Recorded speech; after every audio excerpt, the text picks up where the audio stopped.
Hello, everyone, and welcome to the On Time, On Target Financial Thought Leadership Series. And I am so excited to bring to you today your host from the last time we did this. Okay, the first time. I know I wanted to do this every quarter, maybe every 6 months is more realistic. But Rachelle Grossman is our guest today. And she was with me when I did my launch of the podcast literally 6 months ago.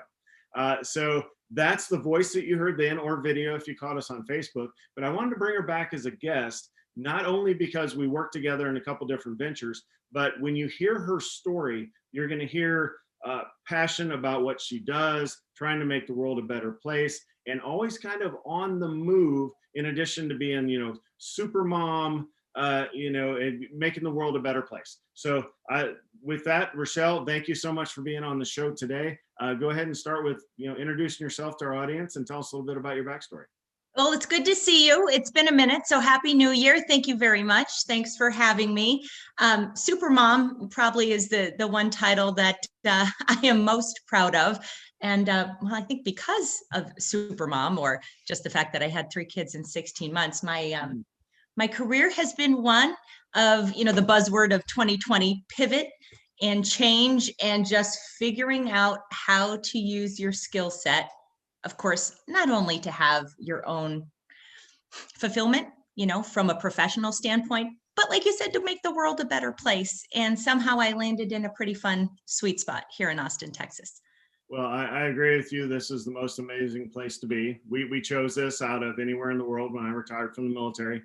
So Austin is, I tell people, whether right or wrong, it's my opinion. So you can't tell me it's wrong. Right. They're like, why'd you pick Austin? And I'm like, well, I like good food, good music, tech, money, cool people. And I'm like, honestly, if you live in Austin and you're miserable, that's on you. I mean, Right. 100% for sure that you're the problem. So, well, one thing you said there in your intro, Rachelle, that I find interesting that I can't imagine, but B, is that you had 3 children within 16 months. So, I mean, wow, right? So tell us a little bit about that. I mean, we only have 2 kids spread out over 3 years and we're completely tapped out. And for folks that have more kids than us, I say, well, you're better parents because we stopped, right? We were like, Irene and I are like, okay, we think we're good parents, but yeah, no more, right? So tell us a little bit about that.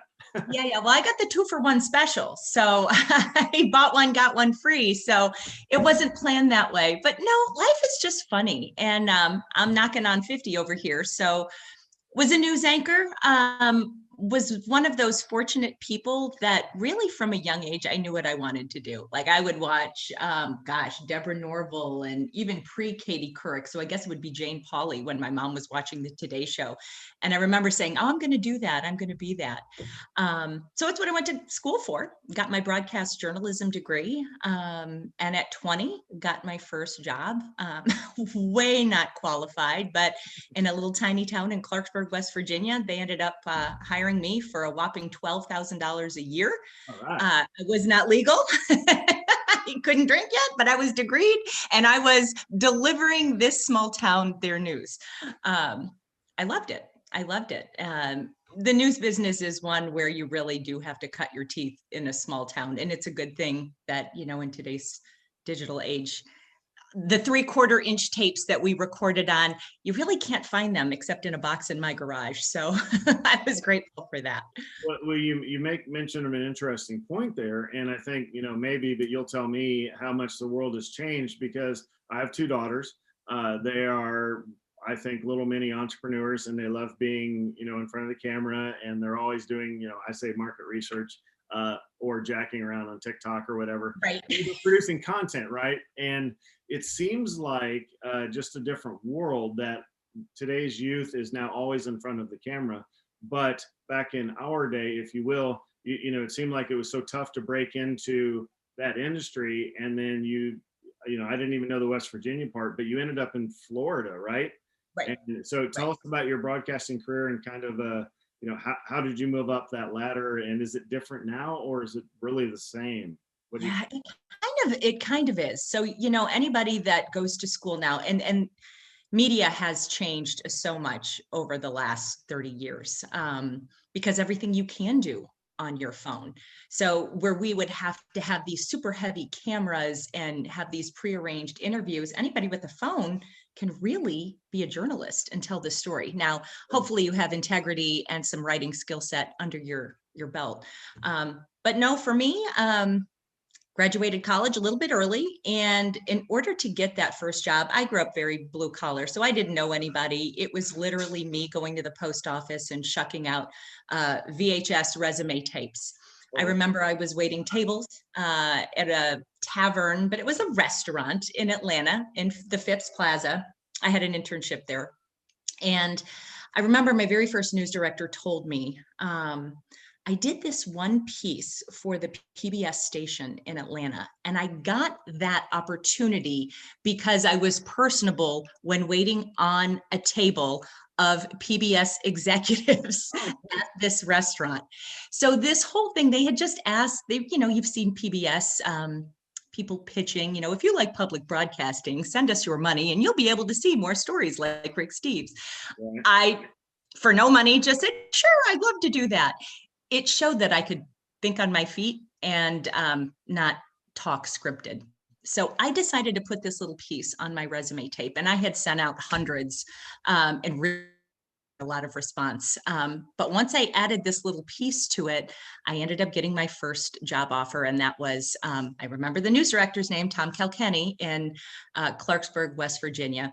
Stayed there about 11 months. And in the news world, once you get a little more experience, generally a larger market for a little bit more money will come calling. So then it took me to Rockford, Illinois, learned a ton in that market. It's still a small market, however. I think at that time I did I was a weekend anchor and a news reporter, or worked my way up to be that. And then about another year later, had an opportunity in Knoxville, Tennessee, was show host of Good Morning Tennessee. Loved my favorite. That was my favorite job. I think all along, the thing that keeps popping in my brain is risk. I was always never adverse to risks. So I was a big risk taker. Even in my stories, I remember a story we did in West Virginia. We jumped out of airplanes just to, really? We thought it would be, yeah, we thought that would be fun. Another story, we did whitewater rafting. And so just the jobs allowed political connections. Sure, there was always the heartbreaking news coverage, but also you could meet really cool people, authors and musicians. It was a fascinating job and a wonderful, wonderful experience. And I loved it until life happened. And then it goes back to what we just talked about, the 3 kids in 16 months. I was going to ask, bouncing, even if my notes aren't even good, West Virginia, Georgia, Illinois, Tennessee, and then I know there's a Florida story in there somewhere. Oh, there's a North Carolina and Alabama. There's a Germany story. Yeah. So, in the military, different, but maybe the same. I moved around a lot more being single until I was married at 34. So was that part of this? Is it kind of let's go where the career takes us until marriage, family, that sort of thing? Yes, that's absolutely it. And what's funny, Steve, is when my personal life actually kind of fell into place, I ended up marrying a military gentleman as well. So then I had my own crazy follow the dream year, or 2 in the same place, and then you move along. And then I married somebody whose career, as you well know, was very similar. So that's what kind of landed us in North Carolina. And North Carolina didn't come looking for Rachelle. I had to, actually, I stepped off camera to be a producer and work my way into that market because he was stationed at Fort Bragg. Right. Loved the experience, ended up getting into that market and made my way on air there. And then life happened. Yeah. And then 3 kids in 16 months, but I kept working even when, after the kids were born. And that's what took us to South Florida. All right. Well, you're right. I wasn't going to drag David into this, but for sure, in addition to your resume of supermom, you also have military spouse on top of that, which I know has its own challenges. I did an entire interview that's part of this series that's already run, that will run before yours, with a military spouse about some of those challenges. But you're right. That's not easy in itself. So let's fast forward. No, I'm sorry. I want to do one more thing that you mentioned. Now, it's funny because being a fighter pilot, and when I say that, for anybody that hasn't like actually flown fighters, which is like everybody, they think of Top Gun, right? So when somebody says like news anchor, I have to say my point of reference, and probably 99% of our listeners, is Anchorman, and more recently the morning show, which was amazing. Is that, are you getting up at 4 a.m.? And I mean, I know there's dramatic stories that's not what I'm going for, but the lifestyle, are you getting up at 4 a.m.? Are you Oh, for sure. and tell us what that's like. In all of the Hollywood productions, there's a kernel of truth in almost every storyline. We do not have to wear nice clothes from the waist down, much like Zoom calls these days. Yeah, it depends on what you're slated for. So when I did Good Morning Tennessee, my alarm was set for 2:15 in the morning. And I thought back then that the morning show would be something that I could potentially marry with being a mom. But the reality is, as the kids get older, how do you wake up at 2:15 unless you go to bed at 6 and there's a soccer game, Yeah. or the dance recital? It's just a really, I really wanted to be involved, and that was my choice in my kiddos' lives. And so I know for me, I just had to make a different career path. But somehow I figured out a way to kind of blend that skill set, still deliver information, hopefully help a few people along the way, and still get to be a parent. Because at the end of the day, and I remember there was a kind of a defining moment where I said, oh my goodness, I either have to have help and, have somebody else help me on the family side of things, or I have to figure out a different plan. And I fully respect whatever plan any male, female out there chooses that was right, that is right for them. But for me, I knew I had to pull away from the traditional news. Yeah. Well, I think that's a great point. And for the listeners out there, you're going to find yourself at these crossroads.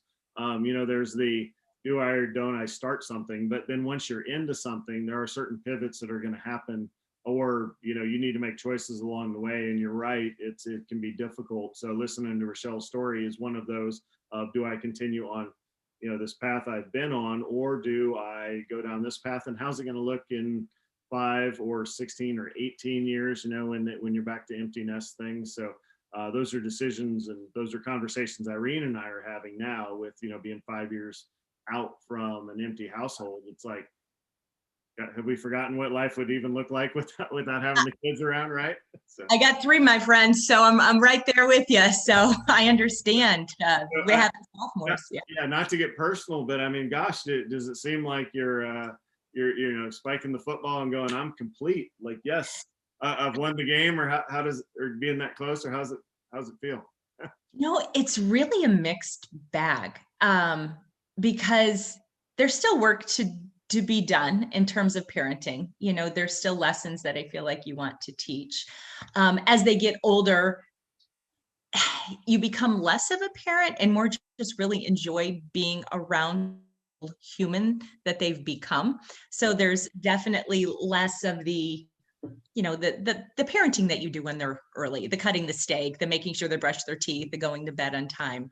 But you're right, fortunately, my husband and I have weathered this storm, and we are about 3 years away from going, oh my goodness, what are the next 20 going to look like? Right. And well, that's true. We laugh about that all the time. I often say to Irene, I'm like, I hope you like me after all this. I mean, I think we've done a great job of being parents, but we seems like we're always focused on the kids, and maybe not on each other as much as we'd like to, because we run out of time during the day, right?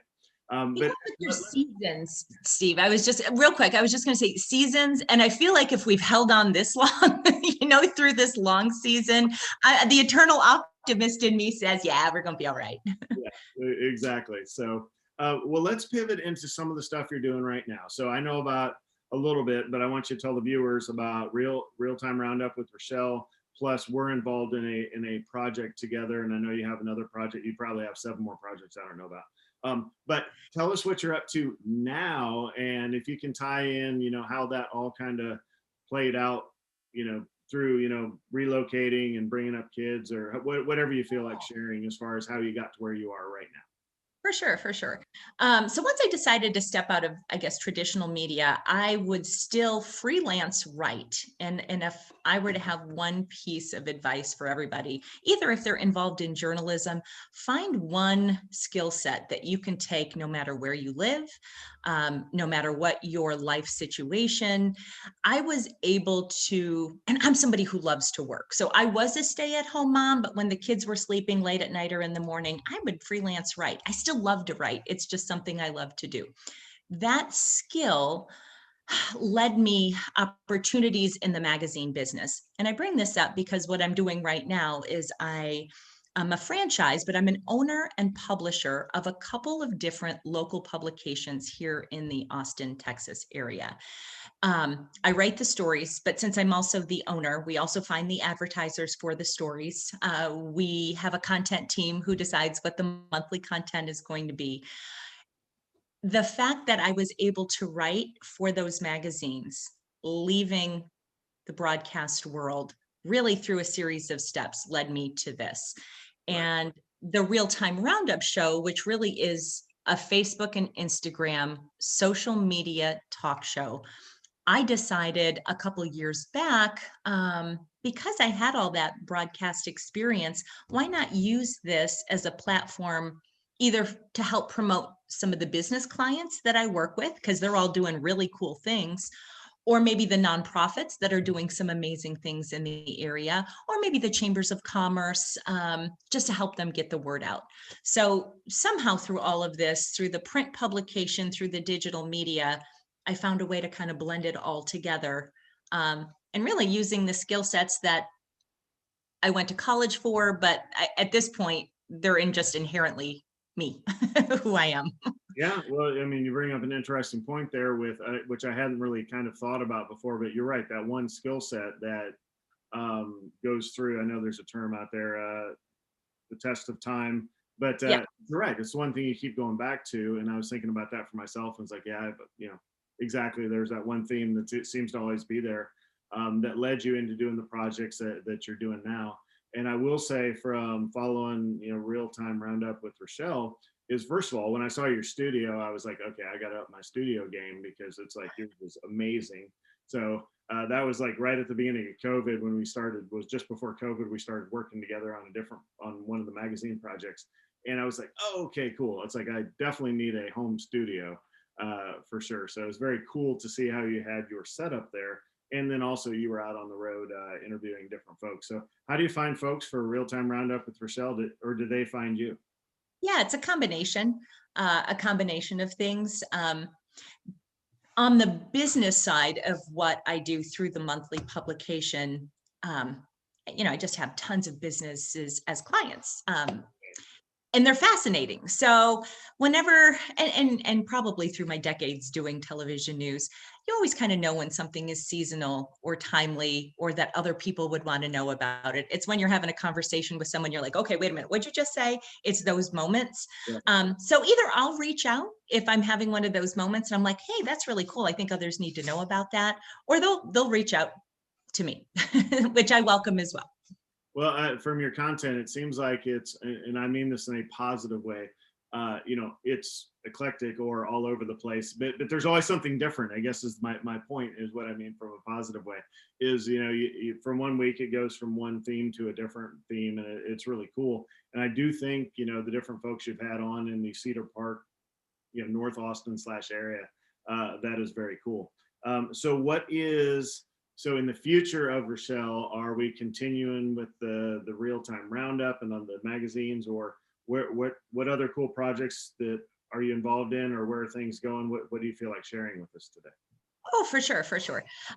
Well, having kiddos that are still or 3 in high school, certainly involved in a lot of the booster clubs, the sports teams, the booster club boards, I guess, that are affiliated with them. I always gave back. When we first moved here, I did the PTA thing. I actually fell into the presidency. I don't know how to say no, so maybe Yeah, that's you a fought lesson I'm still longer than working on. anybody else, so you became president. Yeah, we're Yeah, familiar. yeah. So I still am involved in a lot of that. I actually sit on the board for LEAF, which is the Leander Excellence in Education Foundation, which is not actually the school district that our kids go to school in. It's the neighboring school district. But education is super important to me, and I was asked by their wonderful leadership if I would help serve on their board. So I still do that. I do some consulting work for a lot of different businesses. I think because I kind of have a unique skill set, from an event planning to a marketing to the writing, to the creative. Um, and the media, I guess the media, what's the word I'm looking for? Just the fact that I can do a lot of these different things. All around superstar. I'll use the word Yeah, queen. no, I can't do what you do, and you never want me to balance your books. So there are definite skill sets that I need improvement on.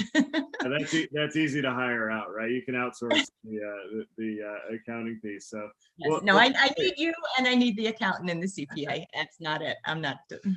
yeah, some of us like to stay off camera and work with just numbers. That's our happy place. So, well, thank you so much for sharing that, and thanks for coming on today. And despite when I only have people that are so interesting and have done so many different things on the show, but even though you've done so many amazing things, I'm sure you look back and say, gosh, had I did, if I did it all over again, what advice would you have for either like a younger version of yourself, or somebody that's maybe sitting in college listening today going, I want to be like Rachelle? What would you tell them? Oh, well, well, this isn't even what I was going to say, but we're all flawed, right? So I think authenticity is beautiful. And I have found over time, and I'm a little goofy, people that really know me actually like the non-on air, former news anchor Rachelle. Be authentic, be genuine. But my initial thought before I pivoted there was, don't be afraid to take risks. Having daughters and a son, a lot of our high schoolers now, I don't want to say they're lacking in confidence, but they're definitely unsure. I wish I could just tell either my younger self or a message to the younger kids today: believe in who you are. You were made special to make an impact on this world for a reason, and just have faith and have belief in that. And that in order to really, and this is just a Rachelleism, in order to really have great happiness or get what you really want, I do think there has to be an element of risk that you have to take in order to get those big gains. So, and maybe it's the jump out of the airplane person in me, but just don't play it too safe. Take a few chances, especially early on in your life, because you might surprise yourself. Yeah, well, those are really good words. And for the either entrepreneurs that are out there that it's a daily journey, or the people that are not entrepreneurs yet but think yeah, that's what I'd like to do. It's like, well, yeah, but you do, like Rachelle says, you have to get yourself to take that risk, leave your comfort zone, and get out there and do different things. Now, I will say that having spent a few years in airplanes, I've never had the desire to jump out of one. So maybe that's a little extreme, but but you're right. There certainly is risk taking and being successful. Yeah, and hard work. I mean, so much is hustle. I know your work ethic, and it's not entrepreneurship is not a 9 to 5. You've got to be willing to do to wake up at midnight. I wake up in the middle of the night just because I can't sleep and will go down and write a story. It's not because anybody's making me. It's just, it needs to get done, and that's where the creativity happens to fall. So a little bit of hustle and a whole bunch of hard work too. Yeah, that is absolutely the truth. I can get to sleep, but staying asleep is the issue. I know about that. You wake up and you're like, okay, oh, I just magically thought of the 50 things I have to do. Right, right. I might as well go downstairs and do them now. Yeah.